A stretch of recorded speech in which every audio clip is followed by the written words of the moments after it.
कुछ लोग हैं, कैसे देख रहे हैं, क्या लग रहा है इस बार का माहौल? माहौल तो सही लग रहा है, जैसा जिसका भी हो। ये माहौल तो दिख रहा है। साइकिल या बीजेपी? मैं इसके बारे में नहीं बोल सकता। अच्छा, क्यों 50-50 लग रहा है या कांटे का लग रहा है आपको? कांटे का ही लग रहा है मुझे तो। अच्छा हाँ। चलिए भैया, क्या लग रहा है इस बार का माहौल? साफ कमल का फूल का लग रहा है माहौल। लग जाएगा? जी जी बिल्कुल लग वो जाएगा। तो कमल का पट्टा पहन के आया, लग रहा है कमल का फूल। जी कमल का फूल हैं? कमल का फूल निकल जाएगा क्या? जी बिल्कुल सामने से क्यों? बीजेपी देख रहे हैं आप, सरकार बीजेपी की सरकार है, विकास कराएंगे, इनका क्या बदजुबान है। आजम खान जिस तरह एक कौम की दुहाई दे रहे हैं, आपको नहीं लग रहा कि कौमी के साथ तो गद्दारी करिए, कौमी तो परेशान है। हाँ। कौमों के तो घर टूटे हैं मुसलमानों के, किसी हिंदू का थोड़ी टूटा है। वो कौमों के साथ ही खेलते हैं। कौमों को समझना चाहिए, विकास कराए, बीजेपी को वोट दे, हनी भाई को जिताए। भैया आपको क्या लगता है? रामपुर अब किसे इतिहास लिखने जा रहा है? इंशाल्लाह पिछले इतिहास लिख जाएगा? इंशाल्लाह 50 साल के बाद में ये इतिहास लिखने जा रहा है। नहीं तो रामपुर की जनता बीजेपी की तरफ क्यों देखे? क्योंकि आजम खान को मौका दिया, लगातार 10 बार मौका दिया उन्हें या उनके परिवार को।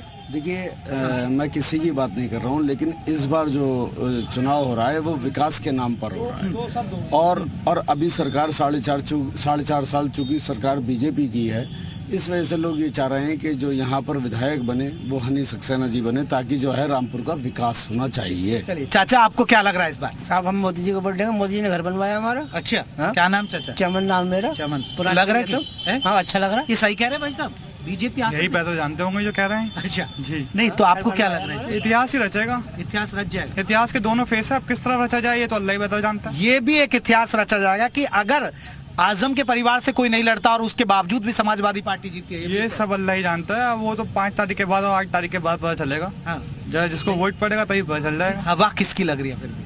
हवा तो ये सब आवाम बहुत बेहतर जानती है किसकी लग रही है किसकी नहीं लग तो रही। आपको लग रहा है कि मुद्दों पर चुनाव हो रहा है या सिर्फ जुबानी जंग पर? एक कौम की बात, एक दोनों तरफ से मास्टर हैं बोलने के, चाहे वो कोई भी हो। जुबान भी दोनों में एक्सपर्ट हैं और काम करने में भी दोनों एक्सपर्ट हैं। एक पक्ष को अभी हमने परखा नहीं है, दूसरे पक्ष को हमने पिछले 10 बार से परख रखा है। तो ये तो जजमेंट काम को लेने की जो है वो तो 10 साल इनके इलेक्शन के बाद पता चलेगी कि इनका क्या काम था और जो 10 साल से बनते हैं उनका क्या काम था। देखिए, लोगों की राय हम लगातार पूछ रहे हैं, आपको क्या लग रहा है भाईजान? कमल खिलेगा रामपुर में आपके से। अच्छा, क्या नाम आपका? मेरा नाम मोहम्मद उवैस खान है। जाएगा मुस्लिम वोट उधर? मुस्लिम एक तरफा हो रही है, मोल में लग रही है हिसाब से माहौल बेटा रामपुर का। अब फिर कमल खिला दो, सरकार ऊपर। आजम खान भावुक हो रहे हैं और कल भी हो सकता है भावुक हो जाएं। नजदीक आ रहा है चुनाव, कल भी हो सकते हैं, परसों भी भावुक हो सकते हैं। कुछ नहीं होगा उनसे। हाँ। इंशाल्लाह भारतीय जनता पार्टी की सरकार रामपुर में बनेगी। लग रहा और है विकास होगा। 50-50 है। 50-50 का मुकाबला है, मतलब कांटे का मुकाबला। कांटे का मुकाबला है इंशाल्लाह। मतलब ऐसा नहीं है कि बीजेपी की भी राह नहीं आसान है जो नहीं मैं बीजेपी कह रहे हैं ये नहीं कह सकता। हाँ। लेकिन माशाल्लाह दोनों नेता बढ़िया हैं। मैं किसी के बारे में कोई टिप्पणी नहीं करूंगा। 50-50 हाँ मान सकता हूँ मैं। मान सकते हैं। भैया आपको क्या लग रहा है? देखिए जिस हिसाब से दिख रहा है कि जितना भी बीजेपी का अगर मैं फ्लो देखूं तो आज के टाइम में मुझे नहीं लगता है कि मतलब अपोजिट पार्टी टिक पाएगी बीजेपी के सामने। अगर देखा जाए कि यहाँ पे एक तरीके से जैसे यूपी की राजनीति, आप खासकर रामपुर की राजनीति की बात करें, वो जाति और मजहब के नाम पर वोट होती है हर ज्यादातर राज्यों में। तो उस स्थिति को आप कैसे आकलन कर रहे हैं? नहीं कैसे क्या, अब आपके सामने ही है ना, सारा कुछ आप ही देख रहे हैं। देखिए अब अगर आप इतने भी पब्लिक से अगर देखेंगे ना तो शायद ही मैं समझता हूँ कि इसमें से 2 या हद 3% हिंदू खड़े हुए होंगे। बाकी आपके सामने सारे बंदे कौन खड़े हुए हैं और उनकी ही जवानी आप देख सकते हैं कि वो क्या उनके मतलब आप देखिए उनका क्या है क्या नहीं, किस सरकार की वो मतलब अपेक्षा कर रहे हैं अब यहाँ पे आने के लिए, या कैसे मतलब यहाँ की चेंजिंग के लिए कैसे आवाज उठा रहे हैं या कुछ भी है। इस चीज को आप खुद देख सकते हैं, ये मैं नहीं बोलूंगा। ये आपके सामने ये जो खड़े हुए हैं, जो भी जनता है, पब्लिक है या उनके आज योगी जी आए, योगी जी ने भी कहा कि बदजुबानी ही इंसान को ले डूबती है।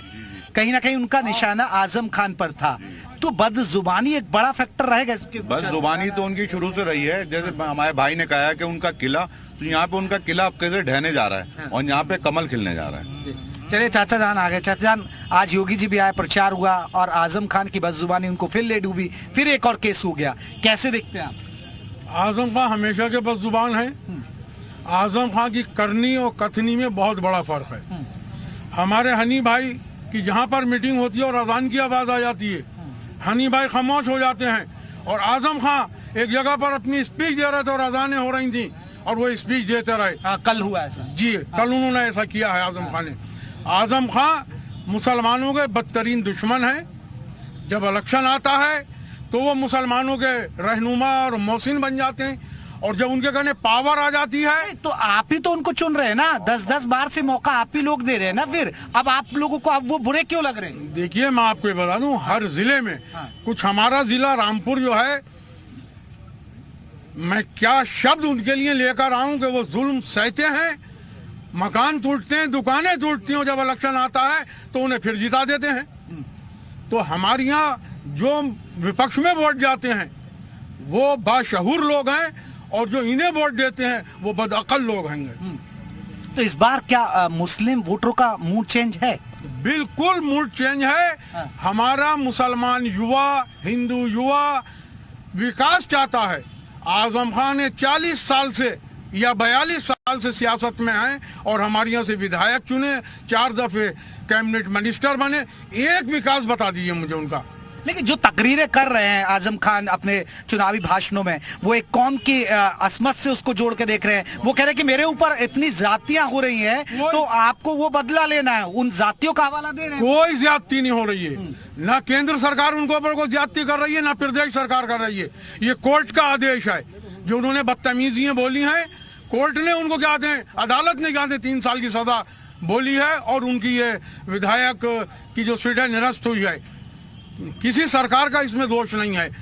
और मैं आ रहा हूँ, मैं मेहंदी हसन जी, मैं एक सवाल है, क्यों यहाँ इश्यूज जिस तरह आपने कल भी आजम खान का विचार सुना होगा कि किस तरह वो भाषण दे रहे थे, अपनी जातियों को ज्यादा गिना रहे थे कि कैसे उन्हें पुलिस ने परेशान किया, और एक कौम को कहीं ना कहीं अपने पाले में लाने की कोशिश थी। आपको लग रहा है कि जो मुसलमान युवा है, जो लोग सुन रहे हैं, वो उस चीज को देखेगा या रोजगार के? क्योंकि एक रोजगार बड़ा मुद्दा देखने को मिल रहा है। मैं जहां भी रामपुर में जा रहा हूं कि यहाँ औद्योगिक धंधे हैं ही नहीं, लोगों को बाहर जाना पड़ता है।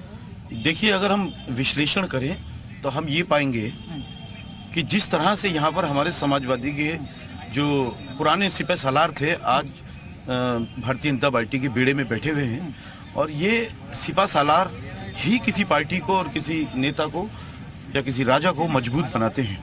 तो अगर इतनी बड़ी तादाद में मुसलमानों का भाजपा की तरफ रुख हुआ है, समाजवादी की साइकिल को छोड़कर अगर उन्होंने कमल खिलाने की कोशिश की है, तो ये तो फैक्ट है, ये तो विश्लेषण है कि इसका कहीं ना कहीं फर्क पड़ेगा। क्योंकि एक तराजू का परला ही तो हार जीत का फर्क पड़ जाएगा। अरे, जब जिस परले में ज्यादा वजन होगा तो वो झुक जाएगा।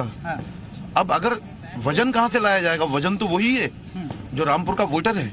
अगर वोटर कहीं जाता है, किसी तरफ जाता है, मैंने कहा ना, यहाँ पे भाजपा के जो अभी वक्ता आपको नजर आ रहे हैं, ये 1 महीने पहले समाजवादी के सिपा सालार हुआ करते थे। तो फिर आप खुद ही आकलन कीजिए। सर, मैं आ रहा हूँ, शानू जी से भी रिएक्शन हुआ। रोजगार बड़ा इशू होगा या फिर वही बात होगी कि अब्दुल पोचा लगाएगा? देखिए, सारी बात आपने सुन ली और अब यहाँ पता भी आपको हो गया। 40 साल से सुनते आ रहे हैं इन सब बातों को। आज ये पता चला है कि रोजगार होना चाहिए, लोगों की तरक्की होना चाहिए।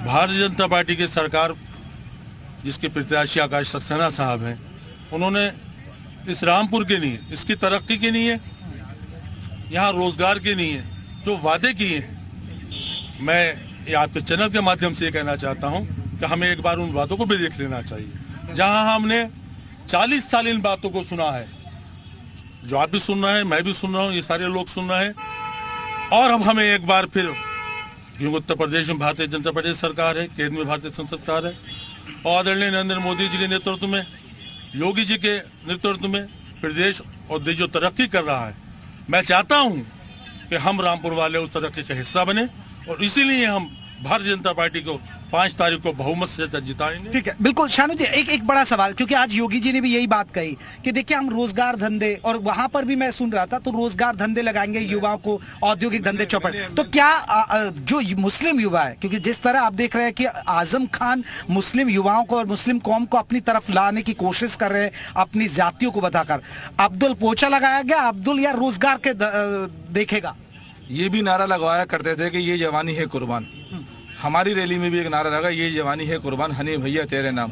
तो हनीफ साहब ने मुझसे कहा और नौजवानों से कहा कि अब नौजवानों की जवानी को कुर्बान नहीं किया जाएगा, बल्कि उनको रोजगार दिया जाएगा। अब्दुल पोचा नहीं लगाएगा, अब्दुल सम्मान पाएगा, अब्दुल विकास का हिस्सा बनेगा और अब्दुल रोजगार पाएगा। एक और बात मैं आपसे कहना चाहता हूँ कि मुद्दों की वो राजनीति समाजवादी पार्टी ने कभी की ही ना कर रही है। सिर्फ भावुकता के भाषण, बस जबानी, जिसकी सजा मिली है। बार बार रामपुर वालों को उपचुनाव देखना पड़ रहा है। कहते हैं कि जबान ही गुलाब जामुन खिलाती है और ये भी साबित हो कि जबान ही जेल भिजवाती है और जबान ही सीट भी रिक्त कराती है। ये बात भी साबित हो गई। तो जबान की वजह से इतना नुकसान हुआ है।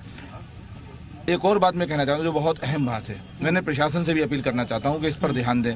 वो बार बार अफवाह फैला रहे हैं। शहर काजी, हमारे रामपुर के शहर काजी खुशनूद मियां ने कह दिया है कि किसी भी मस्जिद से लाउड स्पीकर नहीं उतारे गए, लेकिन उन्होंने कल की तकरीर में फिर ध्रुवीकरण करने के लिए ये कहा कि मस्जिद से लाउड स्पीकर ध्रुवीकरण करने की कोशिश करें। हाँ, मैं जल्दी से एक बार, क्योंकि प्रोग्राम आखिरी वक्त पे आ गया, जल्दी से आपको बीजेपी सत्ता, बीजेपी क्या लग रहा है? साइकिल, समाजवादी, साइकिल बहुत देर बाद आवाज आई साइकिल के भी आए। बीजेपी कमल साइकिल वाला कोई नहीं है, साइकिल तो खत्म हो गई। बीजेपी है साइकिल चाचा। बीजेपी भारतीय जनता पार्टी जिंदाबाद।